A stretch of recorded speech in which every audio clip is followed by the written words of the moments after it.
और सरकारी नौकरी जहाँ जहाँ दिए थे वहाँ वहाँ ज़मीन ले लिए। तो हमारे यहाँ ना तो युवाओं के पास उतनी ज़मीनें हैं जो लालू जी का नाम करें या तेजस्वी जी का नाम करें। सरकार में कौन बैठे थे? तो माननीय लालू प्रसाद जी बैठे थे। अपहरण उस समय सबसे बड़ा व्यापार का अड्डा था। अब व्यापार करना है तो अपहरण करना सीखो, गोली बंदूक लॉबी करना सीखो, यह मुद्दा थी उनकी। लेकिन हम क्या मैथिली ठाकुर को चुनाव लड़वा रहे हैं बेनीपट्टी से?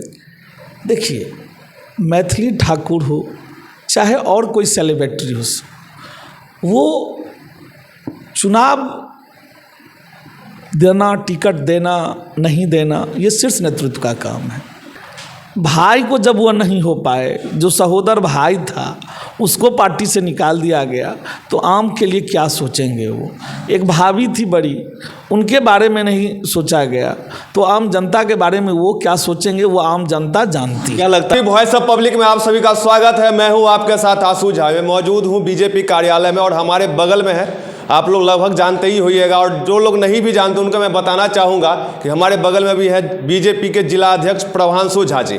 अभी चुनाव का जो है सो बड़ा सरगर्मी तेज है। लगभग सीट बंटवारा आज शाम तक नहीं, कल लगभग क्लियर हो ही जाएगा, लग रहा है, अनुमान सूत्र बता रहा है। विशेष हमारे बगल में प्रभांशु झा जी, उनसे ही बात करने की कोशिश करते हैं कैसे क्या चुनाव का तैयारी चल रहा है, सीट में कहाँ क्या आपको मिल रहा है, कैसे क्या दिक्कत हो रहा है या क्या परेशानी हो रही है, या चुनाव क्या तैयारी आगे भविष्य में क्या आप सोचें। विशेष हम प्रभांशु भैया से बात करते हैं। प्रभांशु भैया, सबसे पहले आपका स्वागत है। आपको भी बहुत बहुत बधाई और शुभकामना भी है। भैया, लगातार देख रहे हैं कि सीट को लेकर खींचतान चल रहा है। आप जिला अध्यक्ष हैं, एक जिला अध्यक्ष के नाते आपको ये भी बताना, क्लियर करना चाहिए कि मधुबनी सीट जो है, विशेष जिस हम जगह बैठे हुए हैं, मधुबनी विधानसभा पड़ता है, क्या ये किस खाते में जाने वाला है सीट?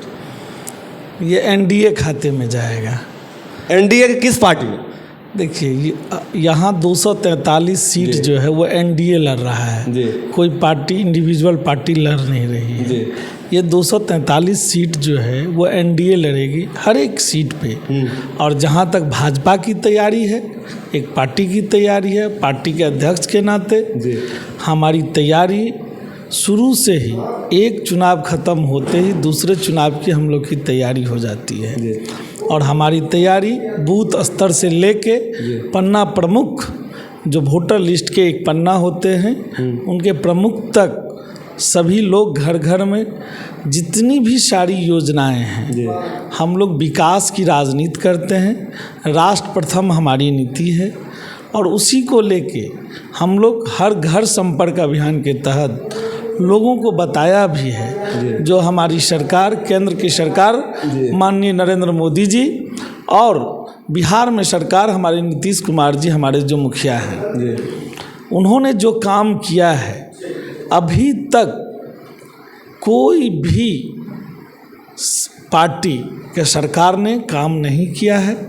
चाहे सड़क मामला हो, हर घर में आपने देखा होगा, एक भी ऐसा परिवार नहीं होगा बिहार में जो केंद्र और प्रदेश से लाभान्वित ना हुआ हो। कोरोना काल में टीका हो, चाहे अंत्योदय योजना से अनाज हो, चाहे फ्री बिजली हो, चाहे 400 के बदला 1100 आपको वृद्धा पेंशन हो, विकलांगता दिव्यांगता पेंशन हो। आपने देखा होगा जो अभी, चाहे वो आशा दीदी हो, जीविका दीदी हो, हर एक तरह का मातृ शक्ति जो है किस तरह सुदृढ़ हो, उसके लिए केंद्र सरकार और बिहार सरकार दोनों प्रतिबद्ध है। जो हमारी महिलाएं कैसे आगे बढ़े दूसरे राज्यों की तरह। और जब तक फिर से एनडीए सरकार बिहार में फिर से आएगी ही, और आने के बाद जो आपने हर वक्त पलायन मुद्दा रखा था, ये आपने नहीं पूछा, मैंने ही आपको बता रहा हूँ। पलायन मुद्दा, किसी भी फैक्ट्री लगाने के लिए उसकी वातावरण बनाई जाती है। यह वातावरण, आपको ट्रांसपोर्ट के लिए रोड की आवश्यकता चाहिए। जो रोड आपने देख लिया होगा, जो रोड अभी हमारा पूर्ण है। उसके बाद बिजली चाहिए। आप देख ही रहे होंगे जो 24 घंटा में 20-22 घंटा जब गांव में रहती है तो शहर की बात को क्या कहना। तीसरी, आबो हवा। पहले आपने देखा होगा 95 से पहले जब कोई फैक्ट्री लगती थी तो लॉबी दिया जाता था सरकार को। सरकार में कौन बैठे थे? तो माननीय लालू प्रसाद जी बैठे थे। अपहरण उस समय सबसे बड़ा व्यापार का अड्डा था। अब व्यापार करना है तो अपहरण करना सीखो, गोली बंदूक लॉबी करना सीखो, यह मुद्दा थी उनकी। लेकिन हमारी मुद्दा विकास की मुद्दा है। इसी मुद्दा को लेके आगामी जो चुनाव होने जा रही है, हम लोग घर घर जा भी रहे हैं और फिर जाएंगे। तेजस्वी यादव एक बहुत बड़ा घोषणा किया कि यदि हमारी सरकार आती है तो 20 दिनों के अंदर हम जो एक नया कानून लाएंगे और 20 महीना के अंदर हर एक परिवार में एक सरकारी नौकरी देंगे। तो ये कहाँ तक आपको लग रहा है ये सच्चाई है बात में? उनके पिताजी का कितना साल रहे? 15 साल की सरकार में जो भी यहाँ नौकरियाँ थी वो ख़त्म कर दिए।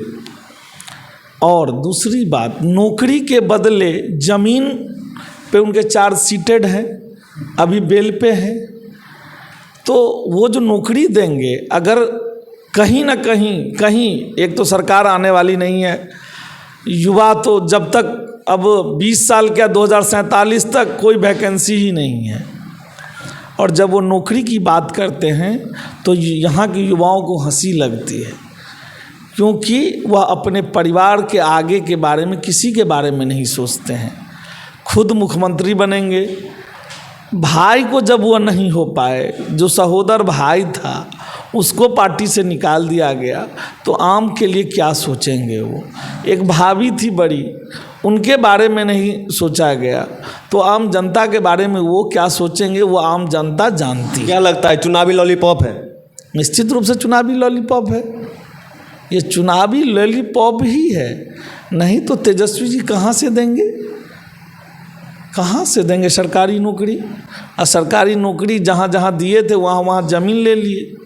तो हमारे यहाँ ना तो युवाओं के पास उतनी ज़मीनें हैं जो लालू जी का नाम करें या तेजस्वी जी का नाम करें। हमारे युवा खुद स्वावलंबी हैं, बिहार के युवा शिक्षित हैं, बेरोजगार नहीं हैं, वह शिक्षित भी हैं और उनको रोजगार भी मिलने जा रही है।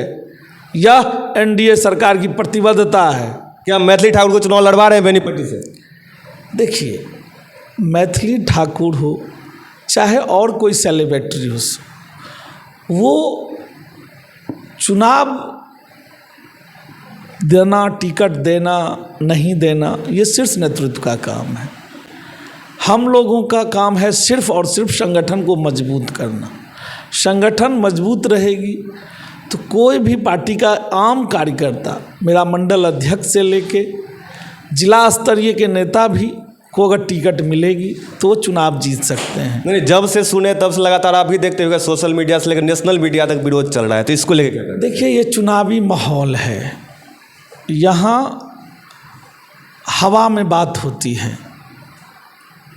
आपने पहले भी देखा होगा, जो आप ही लोग के माध्यम से ये केंद्रीय विद्यालय के लिए कितनी बड़ी हवा उड़ती थी, जो झंझारपुर चला गया, ये चला गया होगा। हमने आप ही लोग के माध्यम से मैंने बताया भी था, जो झंझारपुर में अलग, मधुबनी के लिए अलग केंद्रीय विद्यालय होगा। हमारे माननीय सांसद जी पूरा उन पे उनका प्रयास है। उन्होंने कितनी बार लोकसभा में बात भी उठाई थी। तो सबसे बड़ी बात ये है, जो हवाओं में मत जाए। आने वाला समय 2 से 4 दिन में सारी रिजल्ट सामने आ जाएगी। कौन कहाँ से चुनाव लड़ेंगे मैंने पहले भी बताया है। जो 243 सीट पे एनडीए लड़ रही है चुनाव, बाकी कोई पार्टी, इंडिविजुअल पार्टी नहीं लड़ रही है, एनडीए चुनाव। मधुबनी जिला में इसका कितना सीट आएगा आपको? 10 का 10 सीट होने जा रहा है। 10 का 10 सीट विकास के नाम पे हमने विकास करके दिया है। पूरा एकदम निश्चिंत है। हाँ, महागठबंधन का सुपड़ा साफ है। पिछली बार में भी 10 में हमने 8 लिया था। जिस समय हमारे भाई, बड़े भाई चिराग पासवान नहीं थे हमारे, अब तो हमारे पास चिराग पासवान भी हैं। सबकी का सभी सीट लेंगे, 10 का 10 सीट। मधुबनी का सूट सुन रहे हैं कि उपेंद्र कुशवाहा जी के खाते में जा रहा है, कहाँ तक सच्चाई है? अभी कहाँ क्या है नहीं है, किसको कौन जा रहा है, ये हमें नहीं पता है। एक अध्यक्ष के नाते हम आपको पहले भी कहें 243 सीट पे एनडीए लड़ेगी। धन्यवाद। ये हमारे साथ है प्रभांशु झा जी। ये बहुत एक एक बात को बताया है कि कौन कहाँ से लड़ेंगे, वो तो शीर्ष नेतृत्व का काम है। विशेष हम जो है 10 विधानसभा पे तैयारी करें, 10 का 10 सीट जो है इस बार मधुबनी जिला में है। तब तक लेते हैं विदा। बहुत बहुत धन्यवाद।